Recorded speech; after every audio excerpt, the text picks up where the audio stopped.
La antigua Roma, una de las grandes superpotencias de la historia, cuyo influyente legado sigue marcando nuestras vidas. Durante cerca de un milenio, los romanos dominaron el mundo conocido. Su extraordinario imperio presagió una era de prosperidad y estabilidad sin precedentes. Pero también se impuso a través de la violencia y la opresión. El ascenso de Roma a la gloria no fue inevitable. Su épica historia a menudo se decidió en momentos críticos muy determinados. A lo largo de esta serie voy a explorar 8 días clave que, en mi opinión, ayudan a explicar el éxito extraordinario de Roma. Para comprender el significado absoluto de estos 8 días, voy a recorrer todo el mundo romano. Tengo la increíble suerte de poder acceder a este yacimiento arqueológico para estudiar sus asombrosos hallazgos. Según las recientes e innovadoras investigaciones realizadas con programas informáticos de la NASA, el obelisco proyecta esta sombra en días muy señalados del año. E indagar en las complejidades de lo que suponía ser romano. Este es el día del año 32 a.C. en el que un joven y ambicioso senador llamado Octaviano, tras haber mandado robar el testamento de su máximo rival, Marco Antonio, lee su escandaloso contenido ante el Senado. Yo, Marco Antonio, declaro que mi última voluntad es ser enterrado junto a mi único amor verdadero, Cleopatra, en la bella ciudad de Alejandría. Opino que fue un momento clave en la historia de Roma, el día en que Octaviano dio ese paso definitivo y demoledor contra Marco Antonio en la lucha entre ambos por el dominio de una superpotencia. Su victoria final le sirvió para ser aclamado como Augusto, el nombre con el que gobernaría Roma como su primer emperador. 8 días que marcaron la historia de Roma. El triunfo de Augusto. Unos 250 kilómetros al sureste de Roma, en las laderas del monte Vesubio, se encuentra el yacimiento de una extraordinaria villa romana. Ha permanecido enterrada más de 1500 años y, sin embargo, todavía no se han descubierto todos sus secretos.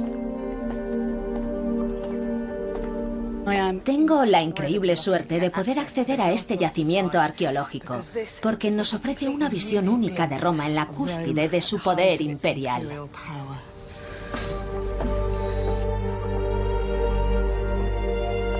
La magnificencia de esta villa indica su altísima categoría, con sus lujosos salones de recepción que se recrean en los frutos de un imperio en expansión. Este lugar maravilloso refleja una época de paz y prosperidad sin precedentes. El legado de un líder excepcional. Todo esto es espectacular. Pero en realidad existe otra razón para que sea tan emocionante estar en este yacimiento.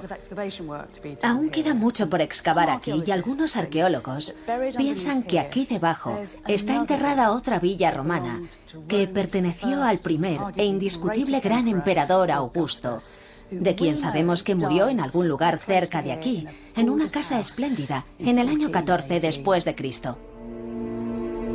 Excavando la ceniza volcánica depositada tras la erupción del monte Vesubio, los arqueólogos están cada vez más cerca de obtener pruebas tangibles de la época de un hombre que realmente cambió el mundo. Si todo esto me resulta tan fascinante es porque considero que Augusto está entre las figuras más importantes de la historia. Fue el hombre que puso fin a 450 años de República Romana para establecer una dictadura, un sistema imperial que duró cerca de 1500 años.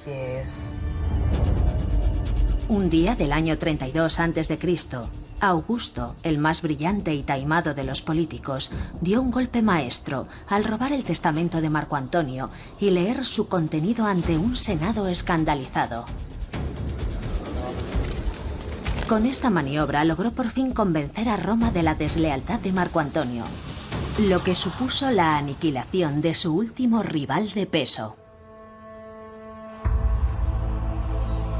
De ser una ciudad-estado italiana, Roma había pasado a ser una superpotencia mediterránea. Era una república que gobernaba un senado elegido por votación.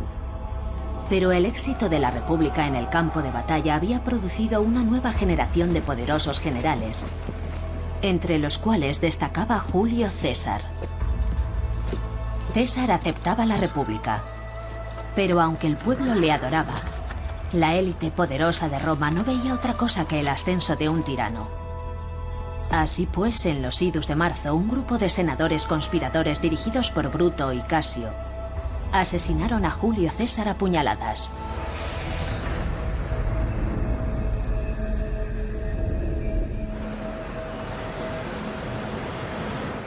El asesinato de Julio César, cometido justo aquí, no resolvió nada. Volver a la edad de oro de la República era imposible. Pero para evitar que cundiera la anarquía y la violencia, se declaró una tensa tregua entre ambas facciones. De un lado, los asesinos de César y del otro, sus seguidores. En ese delicado equilibrio de poder, irrumpe un enigmático forastero de 18 años, un sobrino nieto de César, Augusto. O como todavía se llamaba entonces, Octaviano. Julio César había visto algo en aquel joven nervioso y difícil, quien junto con su buen amigo Agripa estaba cursando estudios en Iliria, la actual Albania. Nada más enterarse del asesinato de su tío abuelo, Octaviano regresó a Italia. A su llegada recibió noticias inesperadas y sin duda impactantes. César, su tío abuelo, no tenía hijos legítimos y había declarado a Octaviano su heredero, dejándole 3/4 partes de su inmensa fortuna. Aquello significaba un cambio radical en su vida. Con la riqueza y el nombre de César ya podía ocupar un lugar destacado en la política romana. Pero reclamar su fortuna no iba a ser fácil. En su camino se interponía Marco Antonio, un general carismático y brillante, y también un hombre de excesos. Al ser una de las personas de confianza de Julio César, se le había confiado la fortuna legada a Octaviano para que estuviera en buenas manos. Recién llegado a Roma, Octaviano era un don nadie en la esfera política, así que lo primero era conocer al gran general Antonio para solicitar su herencia. Hazle pasar y me libraré de él lo más rápido posible. Adelante.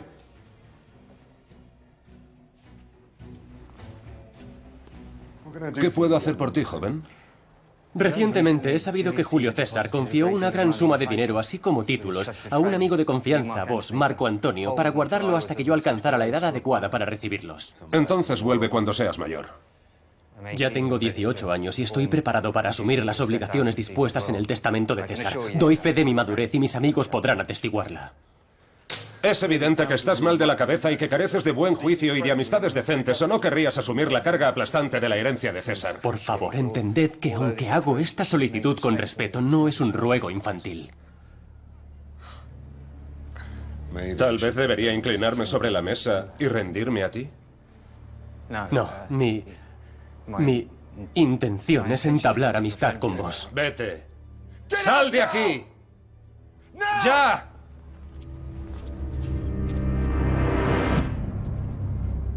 Los que no tomaron en serio a Octaviano habrían hecho bien en tener en cuenta que César había visto algo en él, una agudeza excepcional, una astucia implacable. Y Roma no tardaría en saber cómo había acertado.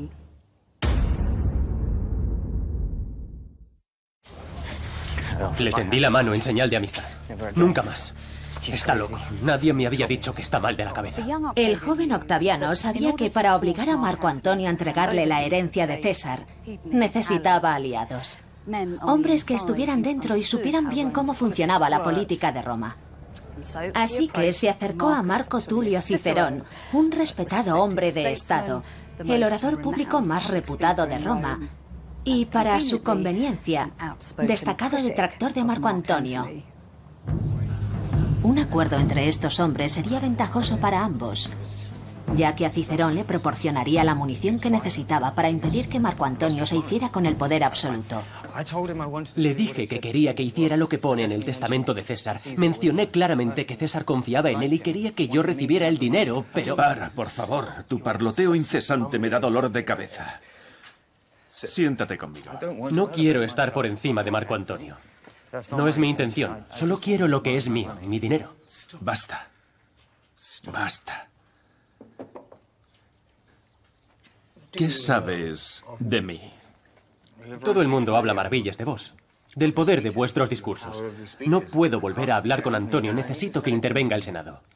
Octaviano, aunque tuvieras la suerte de que te permitieran dirigirte al Senado, estropearías cualquier posibilidad de recibir un solo denario. Cuando uno está hablando al Senado, no puede consultar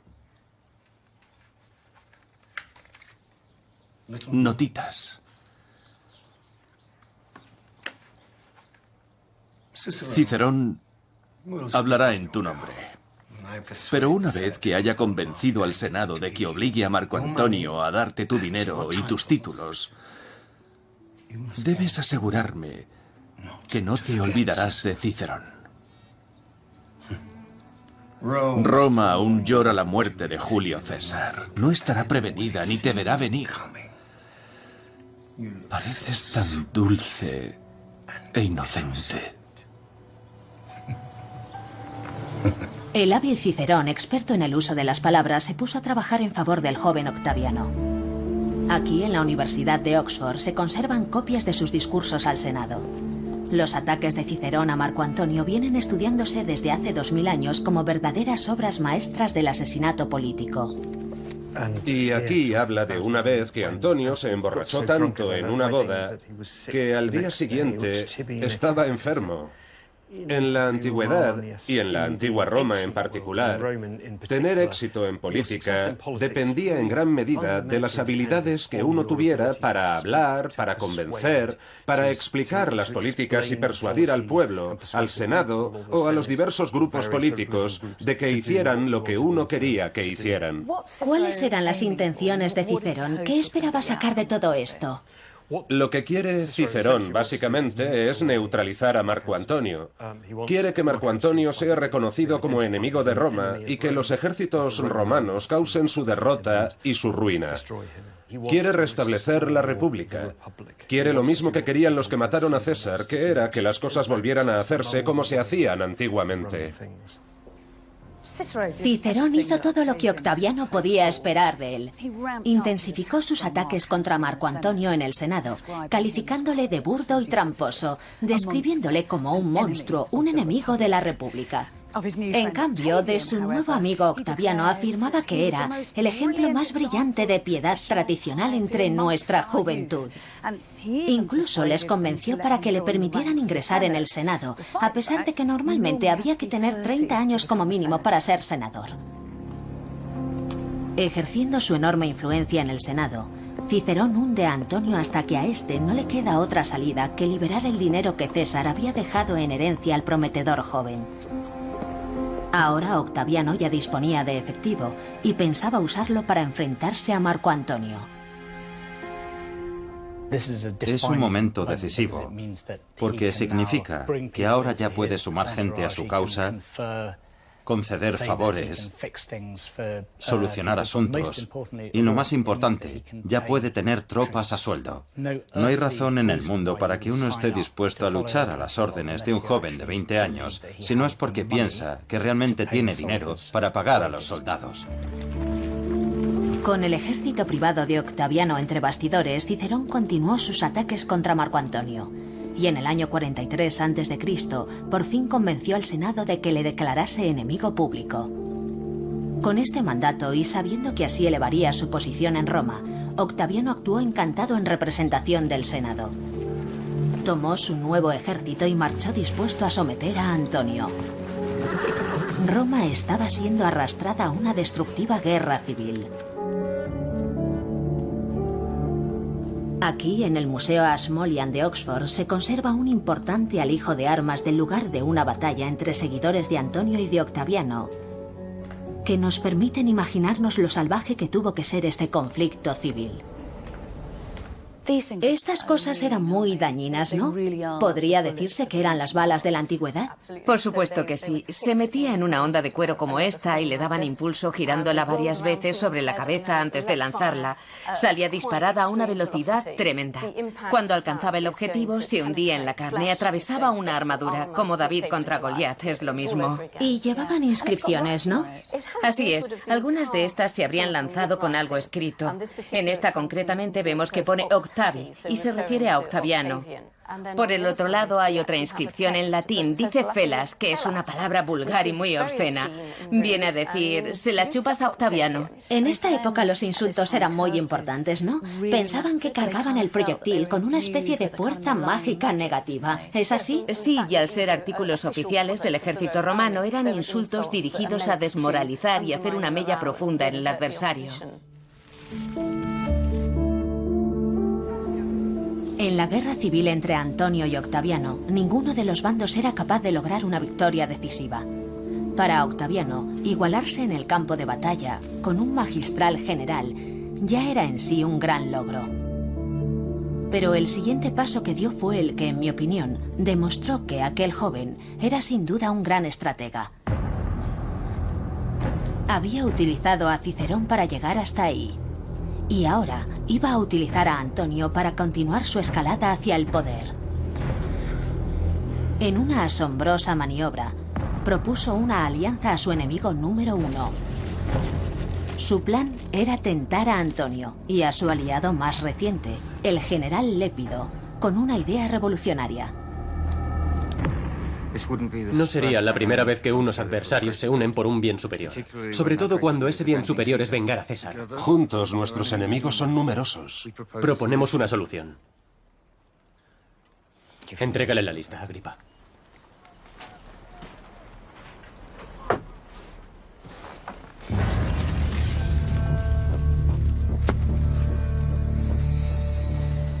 Hay 300 senadores señalados para morir en esta lista, junto con algunos de sus seguidores. Todo aquel que cuenta con los medios o es proclive a oponerse a nosotros en casa o en territorios lejanos. ¿Propones que los matemos a todos? Sí.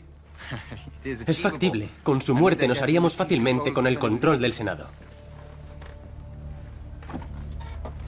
¿300 senadores?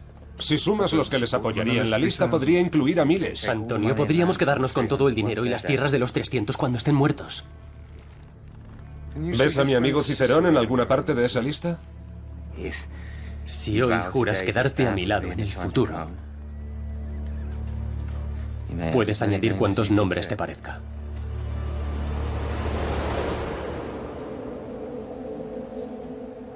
Finalmente, Marco Antonio decidió apoyar el plan de Octaviano.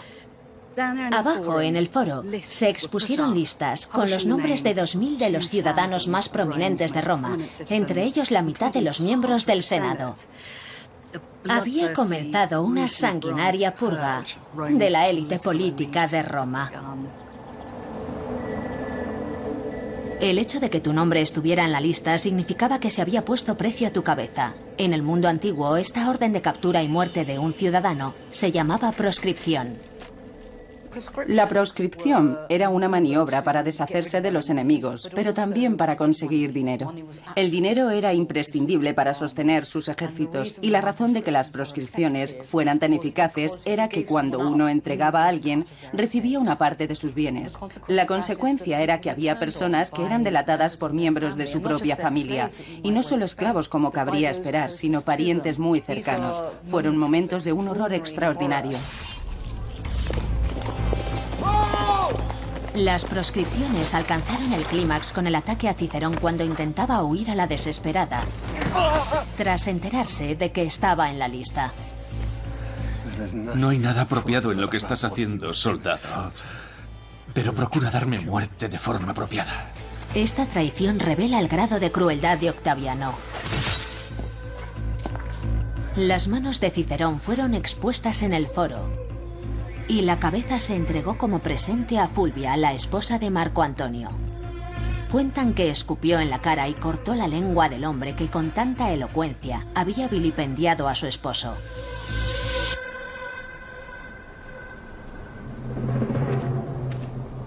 Octaviano y Antonio ya tenían dinero suficiente para reclutar una gran fuerza de combate y aniquilar a sus últimos enemigos. Bruto y Casio, los cabecillas del asesinato de Julio César, habían huido a Grecia. Octaviano y Antonio los persiguieron hasta allí y acabaron con ellos en la trascendental batalla de Filipos.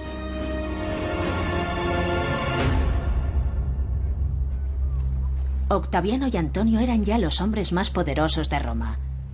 Y con un senado básicamente desdentado a su servicio, procedieron a repartirse el vasto imperio entre ambos.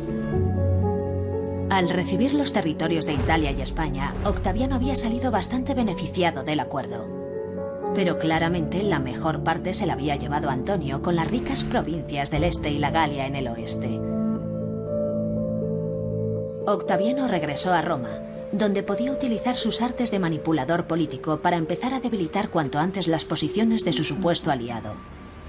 El gran general Antonio, por su parte, esperaba ganarse el favor del pueblo a base de nuevos triunfos militares, poniendo el objetivo en el este, pero necesitaba fondos para embarcarse en una nueva campaña.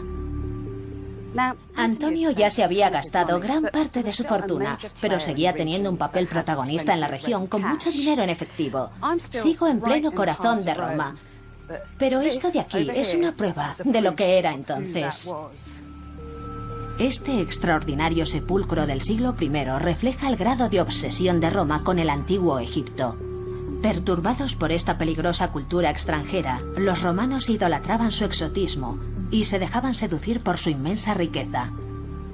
Por tanto, tenía todo el sentido del mundo que Antonio fuera a Egipto a conseguir tropas y dinero para su nueva empresa. La entrada en esta historia de quien gobernaba Egipto iba a cambiar el equilibrio de poder. Antonio estaba a punto de enamorarse de una de las mujeres más impresionantes de la antigüedad.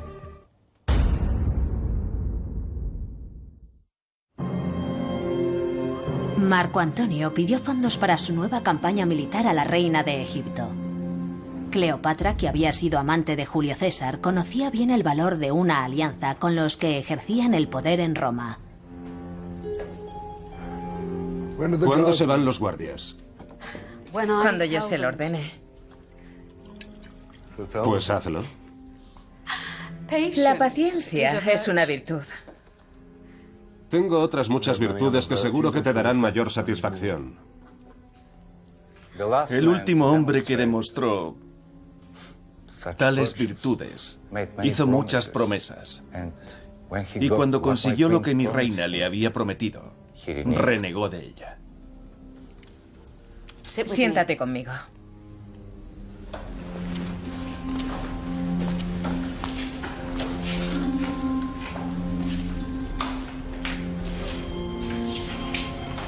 Mis mejores promesas las hago en privado, pero las cumplo en público. Sabemos que tienes muchas deudas pendientes, que deseas que la reina solvente por ti. Puedo ofrecerte mucho más de lo que necesitas. Por muy dichosa que puedas hacerme, te aseguro que yo te haré más feliz a ti.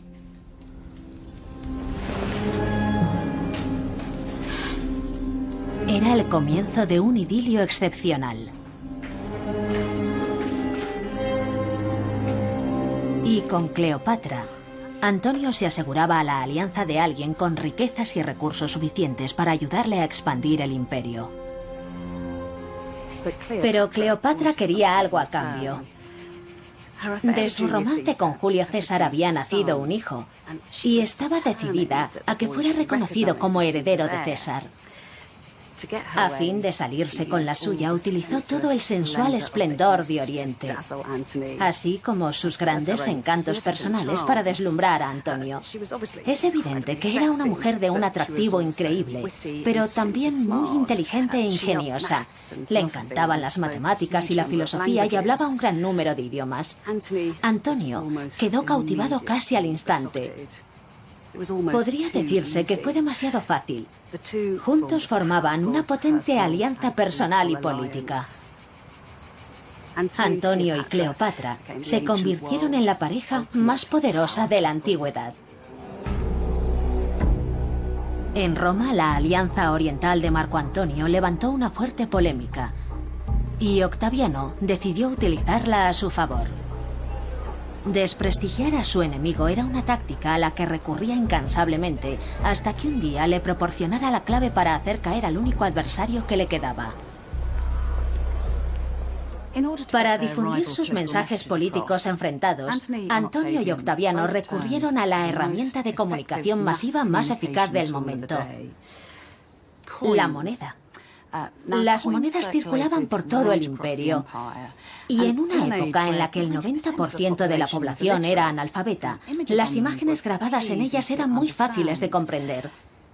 Podría decirse que eran las redes sociales de la época. En esta moneda acuñada por Antonio, se hacía representar como el dios Dionisos o Baco, que era el dios del vino, la naturaleza y los placeres sensuales.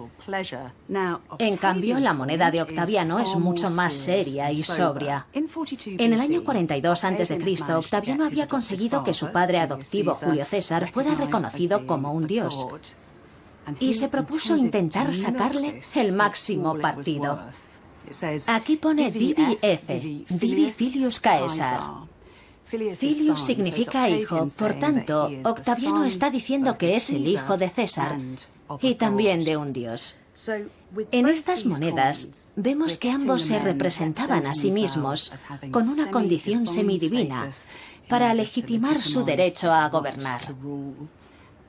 Antonio como una especie de dios de tendencia oriental y Octaviano como el hijo de un Julio César divinizado. Octaviano fue tenaz en su explotación de la nueva alianza de Antonio con Oriente para abrir una brecha entre él y el pueblo romano que en otra época le había amado tanto.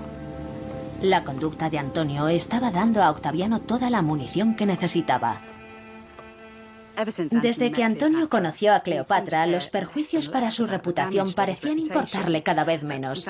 De hecho, un autor antiguo describe su actitud hacia la reina egipcia como la de un adolescente obsesionado. Estaba esperando a que viniera Cleopatra, y como veía que tardaba, se volvía loco de impaciencia y se ponía a beber. Pero en medio de la borrachera, de repente se levantaba de un brinco y empezaba a buscar a su alrededor hasta que ella por fin llegaba a puerto. Con Antonio subyugado, Cleopatra supo conseguir lo que necesitaba para impulsar sus ambiciosos planes. Ella proporcionaba a su amante el dinero y las tropas que necesitaba para sus campañas militares a cambio de su lealtad a Egipto y a su hijo, fruto de su idilio con Julio César. He preparado dinero y soldados para que puedas disponer de ellos hoy mismo. El doble de lo que me pediste, la verdad. Puedo y deseo darte mucho más. Pero a cambio tengo que pedirte una cosa. Nómbrala. Lo que sea. Si está en mi poder te la daré al instante y si no lo está se la arrebataré a quien quiera que la tenga y será para ti. Solo quiero lo que ya me has ofrecido. Pues ya es tuyo. Lo quiero por escrito. Declarando heredero legítimo del gobierno de Roma a Cesarión, el hijo de Cleopatra y Julio César, Antonio se enfrentaría directamente a la reclamación de poder de Octaviano. Esa era la estrategia de Antonio, pero su error fue acceder a poner sus intenciones por escrito. ¡Oídme todos! Tengo el honor de presentaros al legítimo heredero de Julio César.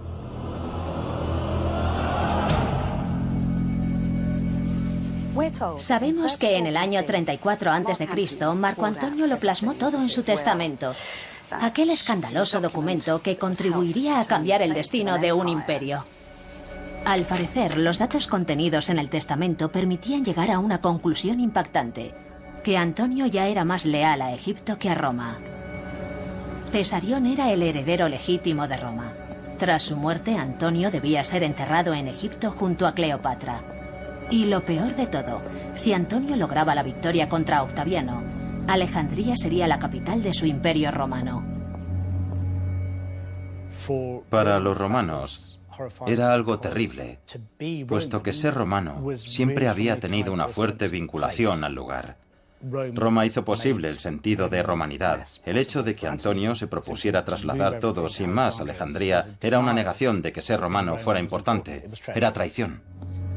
Al principio, el escandaloso contenido del testamento se mantuvo en secreto, pero sería pura dinamita en manos de Octaviano si alguna vez lo descubría.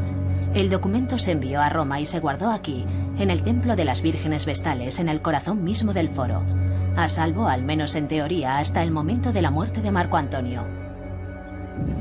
2 años más tarde, 2 senadores leales a Antonio en Alejandría desertarían de su bando para unirse a Octaviano. Estos senadores revelaron la existencia del testamento y sus explosivos términos. Octaviano se apresuró a aprovechar la ocasión. Era su oportunidad para destruir al fin a su gran adversario. Alejandría nunca podrá ser Roma. No importa cuántos millones de egipcios quieran que lo sea, simplemente no puede. ¿Por qué iba Marco Antonio a insistir por escrito en ser enterrado allí? Titio, ¿haces el favor de comparar Alejandría con Roma? No puedo, son tan distintas como la noche y el día. Compara a Cesarión conmigo. El primero un bastardo, el segundo un dios.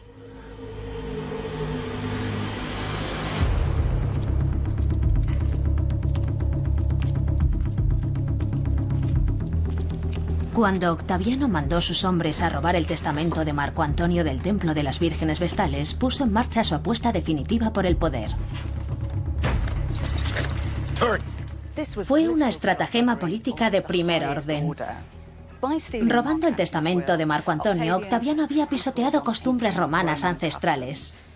Y ahora se disponía a revelar su contenido, o al menos lo que él decía que era su contenido, al propio Senado.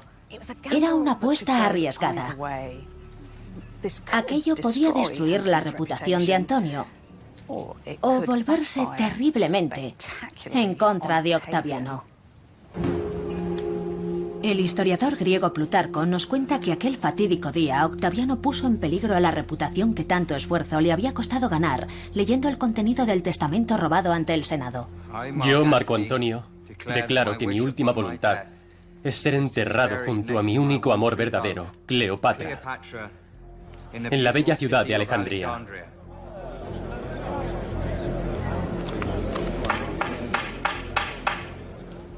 Los rumores se confirman. Todos conocemos incontables ejemplos de las conquistas sexuales de Cleopatra. Las señales siempre han estado ahí, como en los cuentos infantiles, y Marco Antonio no es menos vulnerable. Compañeros senadores, con todo el pesar de mi corazón, hoy vengo a informaros de las dañinas intenciones de Marco Antonio. He aquí la prueba definitiva de que ha sido corrompido por la gran seductora de Egipto. Pero no penséis que está todo perdido. ¿Acaso no seguimos en pie? ¿Acaso no seguimos unidos? ¿Acaso no seguimos siendo Roma? Alejandría no será la nueva Roma, como el hijo de esa vil mujer no será el próximo César. Los romanos ya no tenían ninguna duda de la traición de Antonio. Era una apuesta política tremenda para Octaviano, pero se nos dice que el Senado y el pueblo de Roma estaban tan conmocionados, tan indignados por lo que habían sabido del testamento de Antonio, que la mala acción del propio Octaviano se había quedado en algo insignificante. La estratagema de leer el testamento ante el Senado había surtido efecto, le brindó todo su apoyo. Octaviano supo que era su oportunidad de gobernar en solitario. Se aseguró de que Antonio fuera relevado de todos sus cargos políticos y después presionó a favor de declarar la guerra a Egipto y a su reina Cleopatra.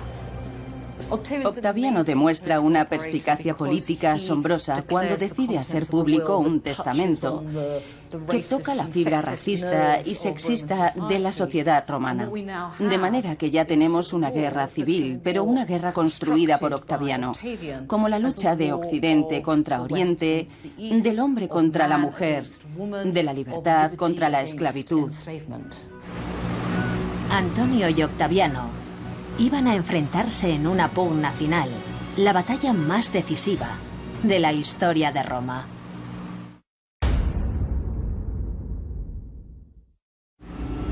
En el año 31 a.C., a las afueras de Accio, en Grecia, Octaviano se enfrentó por última vez a Marco Antonio en una de las batallas navales más importantes de la historia de Roma. Pero por motivos que aún se desconocen, Marco Antonio huyó con su amante Cleopatra y sus fuerzas conjuntas, aún en plena batalla. Se retiraron a Alejandría, asediados por las fuerzas de Octaviano. Antonio prefirió morir a ser capturado con vida. Cleopatra, ya sin su amante y temiendo ser capturada, siguió sus pasos y se suicidó. No era esto lo que quería. Antonio y yo deberíamos estar aquí juntos, formábamos un equipo. Mis mejores días fueron aquellos en los que estuvo a mi lado. Luchamos juntos por Roma. Hicimos planes. Si hubiera dependido de mí, ahora estaría aquí proclamando la muerte de una puta que quiso pasar por reina.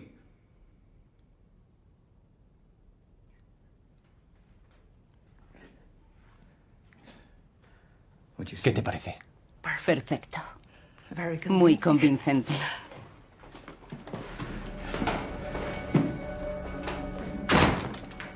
¿Es él? ¿Es Cesarión? Finalmente, tras capturar al hijo de César y Cleopatra, acabó con la última amenaza para su régimen. Tú eres el único y auténtico heredero de Roma.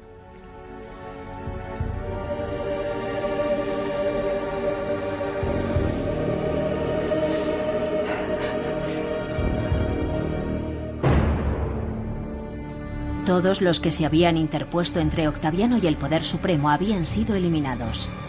La mitad de los senadores de Roma, los asesinos de César, el hijo de Cleopatra, heredero biológico de César, y por último, el único hombre que aún tenía el poder suficiente para desafiarle, Marco Antonio. La República estaba acabada sin remedio y el Senado al completo no podía hacer otra cosa que inclinarse ante la voluntad de Octaviano y concederle el título de princeps. Oficialmente significaba ser el primer ciudadano de Roma, pero en la práctica permitió, al que antaño fuera un jovencito nervioso, gobernar Roma con carácter absoluto, como su primer emperador. Para el pueblo de Roma, a la larga supondría la añoranza de la paz y el orden. Tras un decenio de guerra civil y derramamiento de sangre, la gente debía de estar agotada, desesperada por vivir en paz. Seguramente la propuesta de un líder fuerte que parecía ofrecer una unión sin fisuras les pareció increíblemente atractiva. En el año 27 a.C., el Senado concedió a Octaviano un nuevo título. A partir de ese momento se llamaría Augusto, el Venerado. La República había dejado de existir oficialmente. Había nacido el Imperio. Augusto se puso de inmediato a la tarea de asegurar que su imagen estuviera a la altura de su nuevo título.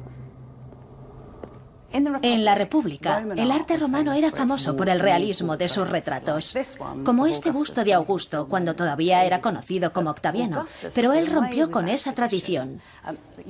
Aquí ya lo vemos inmortalizado, en una especie de imagen filtrada de la eterna juventud, el vigor y la piedad.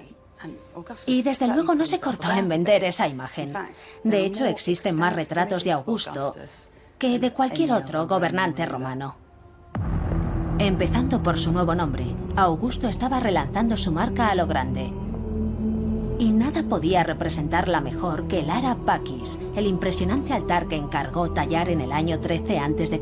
en honor a Pax, la diosa romana de la paz.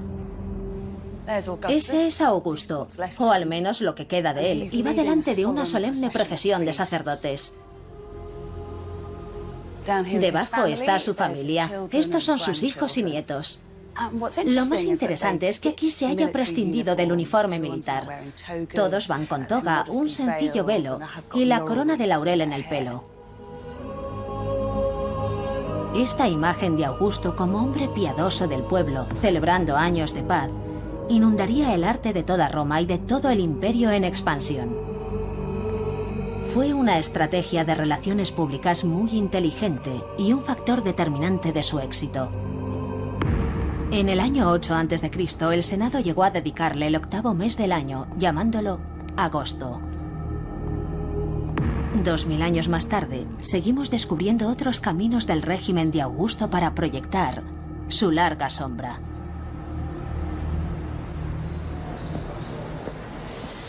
Este inmenso obelisco de granito rojo fue traído desde Egipto hasta Roma por Augusto para conmemorar su destrucción de la patria de Cleopatra. Pero no era solo un monumento a aquel triunfo. Había algo más. La sombra que proyectaba originalmente el obelisco medía 160 metros de largo y llegaba hasta el altar de la paz. Recientes e innovadoras investigaciones con programas informáticos de la NASA nos dicen que esto solo ocurría en determinados días señalados del año. De esta manera, Augusto tomó el control del calendario romano, el control del tiempo mismo. En esta inscripción de aquí, además, Augusto dice bien claro lo mucho que los romanos tienen que agradecerle. Es un homenaje a su condición de Pontifex Maximus, como sumo sacerdote, como conquistador de Egipto y como Divi Filius, el hijo de un dios. Para mí, este obelisco es una representación de la ambición desmedida de Augusto. Un recordatorio de hasta dónde puedes llegar forzando los límites de un sistema y diciendo al mundo que tiene suerte de que tú estés al mando.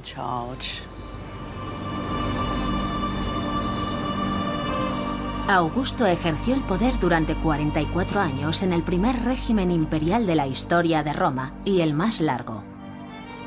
Embelleció la ciudad, forjando la imagen de Roma que aún reconocemos en la actualidad. Augusto murió pacíficamente a la edad de 77 años en su villa situada en la campiña de Nola. Tal vez, solo tal vez, entre los muros de la villa descubierta en las colinas del monte Vesubio. Como Octaviano, había sido un político despiadado y, en mi opinión, había dado su golpe maestro aquel día del año 32 a.C., al robar el testamento de Marco Antonio de un templo en el centro de la ciudad y dar a conocer su contenido al pueblo de Roma, asegurándose el triunfo y la ruina de Antonio. Como emperador Augusto, sentó las bases de un modelo de éxito imperial. Las conquistas militares, los monumentos espectaculares, la promoción masiva y el control descarado y meticuloso de la imagen. Atrás quedaban los honestos ideales de la República. Había nacido un nuevo imperio, imponente y deslumbrante.